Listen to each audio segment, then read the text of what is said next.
Hello, I'm Dazad500, and this is your presidential fact of the day. The very first president of the United States was, I hope you know, George Washington. And if you put him into the modern world and did exactly his life over again, he would have only gone to two countries. The United States, obviously, but also Barbados, where he went when he was when he contracted tuberculosis. And 1700s, when you get tuberculosis, the doctor recommends going to a warmer climate like Barbados. Hello, I'm Dazad500, and this is your presidential fact of the day. Have you ever heard a voice recording of John Adams? I surely hope not, because he died in 1826, at least 60 years before voice recording technology even existed. So if you did, please share it with us. But we do have accounts from when he was actually alive on what his voices sounded like. And actually, he had a lisp. And this was because he refused to wear dentures. Hello, I'm Dazad500, and this is your presidential fact of the day. The third president of the United States, Thomas Jefferson, was quite an interesting person. He liked to hum and sing to himself when he was alone, which I think, honestly, aren't we all a little guilty of that? Hello, I'm Dazad500, and this is your presidential fact of the day. Today I am here in Stratford, Ontario with Bro. And we are here, we're gonna watch a play, a Shakespeare play. So I think it's interesting to mention how, everyone knows that Shakespeare was a great writer. He was one of the most influential writers in English language history. And one of the most influential writers in American history would be James Madison, because he wrote the Constitution of the United States, or at least he wrote most of it. He was the father of the Constitution. Hello, I'm Dazad500, and this is your presidential fact of the day. The fifth president of the United States, James Monroe, was elected for re-election in 1820. At that time, their main opposition party, the Federalist Party, had completely died out. So really nobody was contesting him for the nomination. However, when the electoral votes were cast, there was one senator from the state of New Hampshire who decided, you know what, I'm not going to vote for James Monroe, but rather his Secretary of State, John Quincy Adams. Now, the actual reason for this was because he just personally didn't like Monroe. Although, if you are less astute with history, you may recall it being because he believed that Washington should be the only president to be elected unanimously. Although that didn't start being really a topic until at least 50 years after the election. Hello, I'm Dazad500, and this is your presidential fact of the day. We all know that the current First Lady is not an American. In fact, she was born in a country that doesn't even exist anymore, Yugoslavia, but now she identifies as Slovenian. However, she's not the First Lady. That's interesting to say. First Lady. Well, she's not the First Lady to be born outside the United States. That would go to Louisa Adams, the wife of 6th President John Quincy Adams, who was born in Britain. Yes, the United Kingdom, marrying an American. In fact, John Quincy Adams' parents, John Adams, who was the second president, said, yo, you can't do this, my guy. But he was like, yo, I don't care. She's a baddie. Probably something like that. Hello, I'm Dazad500, and this is your presidential fact of the day. Right now, I'm at a British base from the War of 1812, so I thought it'd be pretty cool to mention the 7th president, Andrew Jackson, a veteran of the War of 1812, who came to national prominence from fighting in the Battle of New Orleans in 1815. However, the war had already ended by the time the Battle of New Orleans was fought. Because information traveled so slowly back in 1814, people didn't know that the War of 1812 had ended in New Orleans by the time the battle was already fought. Hello, I'm Dazad500, and this is your presidential fact of the day. The 8th president of the United States of America, Martin Van Buren, is very, very fascinating. He grew up in New York. And New York was previously colonized by the Dutch. So there's a bunch of Dutch speakers in the state of New York. One of whom was Martin Van Buren, who lived in Kinderhook, New York, a majority Dutch-speaking area. Hello, I'm Dazad500, and this is your presidential fact of the day. Back in 1841, the 9th President of the United States was sworn in, and his name was William Henry Harrison. His inauguration speech was over 2 hours long, making it the longest in American presidential history. William Henry Harrison would then go on to die a month later, making him the shortest serving president in American history. So the guy who gave the longest inaugural address was also the shortest serving president. Hello, I'm Design500, and this is your presidential fact of the day. In 1841, following the death of William Henry Harrison, President John Tyler vetoed a national bank, which was a core policy of his party, the Whig Party. And this makes sense, actually, because John Tyler was a Democrat. He was elected as a Whig, but he considered himself a Democrat. The vetoing of the national bank led to him being kicked out of the Whig Party, and he spent the remainder of his term independent, without a party. Hello, I'm Design500, and this is your presidential fact of the day. Not very many presidents of the United States did not have children, but the 11th president didn't have children, James Polk. And that's likely because when he was 11 years old, had to undergo kidney surgery. And back in the 1800s, surgery wasn't exactly the funnest thing you wanted to do back then. It wasn't for James Polk because he didn't have any anesthesia back then, and he had surgery while he was awake, and that likely made him celibate for the rest of his life. Hello, I'm Design500, and this is your presidential fact of the day. The 12th president, Zachary Taylor, was a lifelong independent and a lifelong mystery man. In fact, when he was running for president, very few actually knew what they would be voting for if they voted the Whig Party. Well, in fact, it would be Zachary Taylor who they would be voting for, but I guess they just didn't know that. But anyways, Zachary Taylor was so independent, he never actually voted in a presidential election even once. In fact, he didn't vote in any election until 1846. Wow, Zachary. I know the military is kind of rough, but you're allowed to vote. Hello, I'm Design500, and this is your presidential fact of the day. I'm off to write my first exam. Yeah, that statement probably hasn't been said so enthusiastically since Millard Fillmore married his teacher in 1826. Hello, I'm Design500, and this is your presidential fact of the day. 14th President of the United States, Franklin Pierce, well, that's not his entire name. His full name is Franklin K. Pierce. However, the K wasn't his middle name. We just simply don't know it. It's probably Kendrick because his mother's maiden name was Kendrick, and he had a brother whose middle name was in fact Kendrick. So Franklin Pierce's middle name was probably Kendrick. However, we're just not 100% certain. Hello, I'm Design500, and this is your presidential fact of the day. 15th President James Buchanan never married, so while he served as president, the First Lady was his niece, Harriet Lane. She actually served as a very popular First Lady, whilst Buchanan wasn't a very popular president. In fact, there's actually a ship out there still in use named the USS Harriet Lane after the former First Lady. Hello, I'm Design500, and this is your presidential fact of the day. When Abraham Lincoln was sworn in for the second time in March of 1865, was before the South surrendered. He gave the shortest inauguration speech, or one of the shortest, maybe not the shortest, I think that was Washington, but he gave one of the shorter inauguration addresses. But that's not what I'm here for. I'm here to tell you, just a couple of feet behind him, so not too far at all, was John Wilkes Booth, a man who, a month later, would shoot him in the back of the head.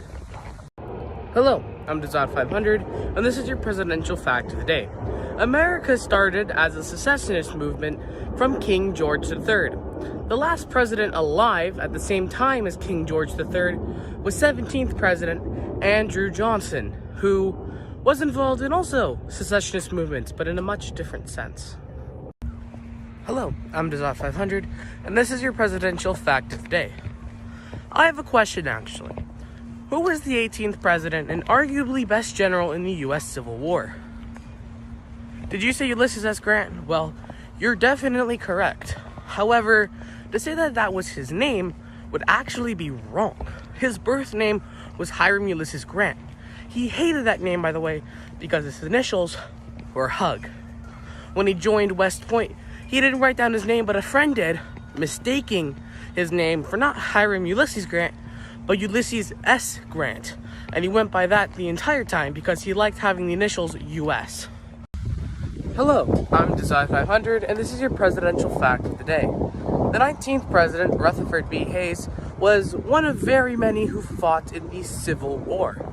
But he actually was very interesting with his service. He was honored after the war because he was actually a very instrumental part. He got wounded, 5 times during the Civil War and continued to keep on fighting for the Union. Hello, I'm Desai500, and this is your presidential fact of the day. On this day in history, a couple hundred years ago, Guy Fawkes, who was British, was arrested for trying to assassinate the king, which is not obviously the king we have now, obviously. But, so I think it's very interesting to talk about how the first person, one of the very first people to plead insanity at a court would be Charles Guiteau, who was the man who shot Garfield. First, he tried to say, well, it wasn't me who killed Garfield, it was the doctors. And if you know anything about James Garfield, he was probably right. But he did kind of sort of shoot the president. But he did try insanity, which, again, if you know anything about him, he should probably have gotten insanity. But, yeah, I think that's very interesting. Hello, I'm Desai500, and this is your presidential fact of the day. The 21st President of the United States, Chester Arthur, while holding many political offices before becoming President of the United States, he was only elected to one office in his entire life, and that was the Vice Presidency of the United States. Hello, I'm Desai500, and this is your presidential fact of the day. Currently, if you can't tell by the massive bells ringing in the background, I am in Ireland, and it's very cool. So I decided to do my presidential fact about the very first president who has ancestry tracing him back to Ireland. And now it surprisingly be Grover Cleveland. I would have thought it would have been one of the earlier presidents because they were in England, in Scotland, and Ireland as well. But it actually had to wait till the end of the 1800s to get an Irish president. Hello, I'm Desai500, and this is your presidential fact of the day. A couple days ago, we talked about how Benjamin Harrison cut his days short at noon to spend more time with his kids and grandkids who also resided at the White House. But now I'm going to tell you that President Harrison was kind of scared of electricity, and I don't blame him. It was very new technology, and the fear of being electrocuted was very real. So he went to bed with the lights on, which I can respect. The monsters are out for you. Hello, I'm Desai500, and this is your presidential fact of the day. The 22nd and the 24th President of the United States, Grover Cleveland, was actually very important even before he became president the first time. Because he was part of the New York, I think the Erie County militia, because he was in Buffalo and did a lot of policing work there. And actually, he did a lot of executing. Grover Cleveland executed a lot of people. And when asked to step down, he declined. He didn't want to do it because he wanted to spare other people of the guilt of killing somebody. Hello, I'm Desai500, and this is your presidential fact of the day. Despite what some Theodore Roosevelt fanboys might suggest, the birthday boy, William McKinley, was the first president to have ever rode in a car. In fact, that's how he got to the hospital. He rode in an ambulance. The former governor of Ohio and Rutherford B. Hayes campaign staffer did not enjoy the ride. He claimed that, well, the people inside the car are at risk of getting blown up to bits, and the driver could easily lose control. Yeah, the former isn't so likely, but the latter is still a problem that we suffer with today. Hello, I'm Desai500, and this is your presidential fact of the day. Did you know that Dr. Robotnik, also known as Dr. Eggman from the Sonic games, was originally going to be the main character? Yeah, not Sonic. That's because its design was based off of President Theodore Roosevelt. Yeah, Sega thought that there would be an appeal to play as president, although they ended up scrapping the idea because, well, they thought many kids wouldn't know who Theodore Roosevelt is. That's a shame. Hello, I'm Dazad500, and this is your presidential fact of the day. The 27th President of the United States, William Howard Taft, did not get stuck in a bathtub. It's very unfortunate. I know that I, and most likely you, really wanted the big boy president to have gotten stuck at the White House, although that didn't happen, unfortunately. That just started circling way after his death. It's unfortunate that it didn't happen, believe me. Hello, I'm Dazad500, and this is your presidential fact of the day. The first screening of a movie at the White House took place under the administration of Woodrow Wilson, when he streamed The Birth of a Nation, which was a racist film about the KKK, which Wilson dubbed historically accurate. Yeah, it kind of shows a lot about him, doesn't it? Hello, I'm Dazad500, and this is your presidential fact of the day. Well, I'm just walking back from church now, and my priest used the word normalcy in his homily. And if I wasn't very astute in history, I probably would have thought nothing of it. But since I am, I think I should tell you that the word normalcy was invented, not created. It was, well, I mean, it's been the same thing. It was invented by a president. It was invented by President Warren G. Harding in the 1920 election campaign. He promised a return to normalcy after World War I. Hello, I'm Dazad500, and this is your presidential fact of the day. The 30th President of the United States, Calvin Coolidge, was kind of a jokester. He would often press the button on his desk that would get a couple of his bodyguards coming. It's kind of like an emergency button, like, oh, someone's in here, you gotta come save me. He would often press that button just for fun. Hide under the desk. He would hide under the desk so that when the people came, they were like, whoa, where's the president? He found it very funny. Hello, I'm Dazad500, and it is my birthday today, but that's not important. What is important is that this is your presidential fact of the day. The co-birthday boy, President Herbert Hoover, in 1876, at just 2 years old, actually died. He stopped breathing, his heart stopped working, and he literally died. However, his uncle came in and saved him, and he went on to serve as the president and did a lot of other very cool things. Hello, I'm Dazad500, and this is your presidential fact of the day. Well, today is December the 8th, 2025. It marks 84 years since, in my opinion, the most influential speech given by an American president. Yesterday, December 7th, 1941, a date that will live in infamy. Back then, the United States Congress declared war on other countries, not the president. And this speech given by Franklin Roosevelt was so convincing that Congress declared war on the Empire of Japan later that day. Hello, I'm Dazad500, and this is your presidential fact of the day. Today is the 8th of May. Happy Victory Day.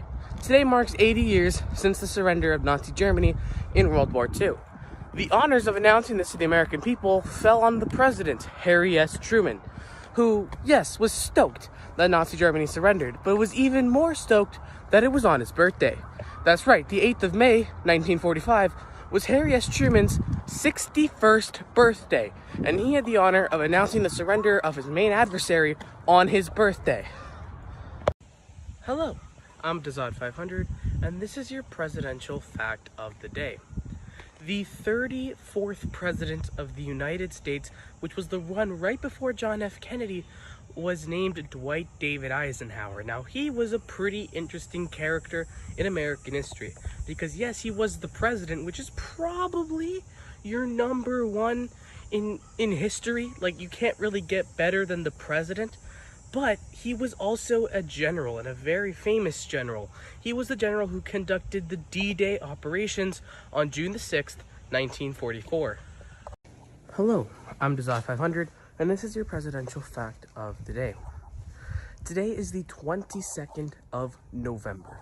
62 years ago, President John F. Kennedy was shot and killed in Dallas, Texas.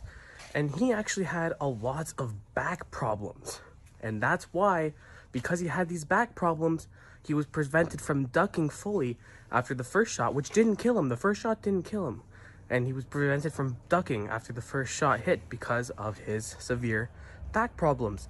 And that, of course, led to the second shot, which, as far as we know, did kill him. Hello, I'm Dazad500, and this is your presidential fact of the day. The 36th United States President and successor to President John F. Kennedy, Lyndon B. Johnson, was known for being quite weird if you wanted to hang out with him. However, when you did, sometimes he would drive you into the ocean. Okay, sounds a little weird, but he had an amphibious car, meaning he could drive on the land and in the water. So sometimes when he would take people who had never been in the car before, he would pretend to lose control and drive them right into the lake. Hello, I'm Dazad500, and this is your presidential fact of the day. Right now, I'm in the easternmost part of Canada in Newfoundland and Labrador. And I think it's very interesting to talk about the birthplace of United States presidents because it's very obvious to see how important the East was, which of course the East was the start of the country, and how little importance the West is. Richard Nixon is the westernmost born president, being born in California. Next up would be Gerald Ford, born in Nebraska. Hello, I'm Dazad500, and this is your presidential fact of the day. When you think of couples, you probably think of two people sharing a bed at night, right? Well, for presidential couples, that's actually pretty rare. Well, in more recent years, it isn't. But the very first presidential couple to share beds together were the Fords in 1974. Duh. Hello, I'm Dazad500, and this is your presidential fact of the day. Well, today's the 1st of October, but it's also Jimmy Carter's birthday. And I have a list of facts here, so I'm going to read one of them here, and that would be that Jimmy Carter had the longest post-presidency of almost 44 years. Had he lived an extra month, it would have been 44 years. And that's actually longer. His post-presidency was longer than the time spent from Theodore Roosevelt's birth to the moment he ascended to President of the United States. That's crazy. Hello, I'm Dazad500, and this is your presidential fact of the day. Back in 1984, incumbent President Ronald Reagan was up for re-election, and he was going against the Democratic challenger Walter Mondale. Mondale was the former vice president before Reagan, who served under President Jimmy Carter. However, in 1984, Ronald Reagan was very, very popular. So the electoral map ended up showing Reagan winning every state except for Minnesota, which he only lost by 1,000 votes? Interesting. Hello, I'm Dazad500, and this is your presidential fact of the day. Today, if he were alive, would be George H.W. Bush's 101st birthday. So I thought it'd make sense to make a fact about him.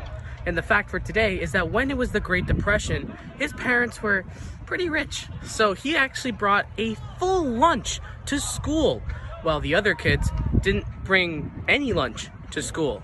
So when George H.W. Bush, saw these kids with no lunch, he said, "Here, have half." And the other kids nicknamed him accordingly, Have Half.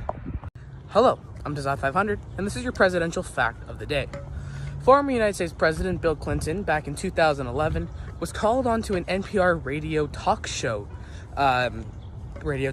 Yes, that's how you say. And he was asked 3 questions about the children's cartoon show My Little Pony. He was asked 3 questions, and he got them all right. So this has led many people to think that Bill Clinton might be a brony, or just his daughter really liked the show. But let's go for the former, because that sounds cooler. Hello, I'm Dazad500, and this is your presidential fact of the day. Today is George W. Bush's 79th birthday. So I figured, why not make a quick little fact about the want to get this right. I'm going to say 43rd president. If I'm right, yeah, I think I'm right. 43rd president. Okay, let's do one quick fact about him. Something that I recently found out is that a lot of presidents have children. A lot of them do. Most of them do. But George W. Bush is the only one to have had twins. Hello, I'm Dazad500, and this is your presidential fact of the day.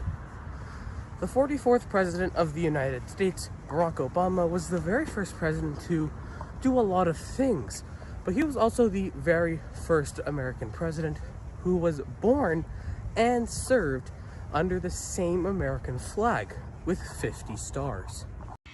Since the Declaration of Independence was signed in 1776, the bald eagle has been a symbol of American patriotism and nationalism, which are basically almost the same thing, but it's become an American symbol, and it very is still. If you put a bald eagle out there in front of American, they will be ecstatic.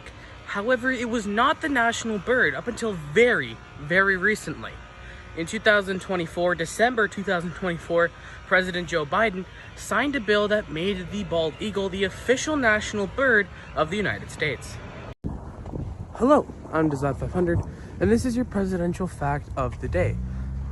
If you were to guess which American president was the very last one to have been inaugurated with a World War II leader still alive, what would your guess be? Ronald Reagan? Bill Clinton? No, it's neither. It's Donald Trump. Not in his first term, but even in his second term. Because in the first term, King Michael of Romania was still alive. He died in December of 2017. But in the second term, we still have Simeon II of Bulgaria, who was 6 years old when World War II started, and he was placed on the Bulgarian throne. He's still alive. In fact, he would actually serve as Bulgaria's prime minister after the communist regime there fell.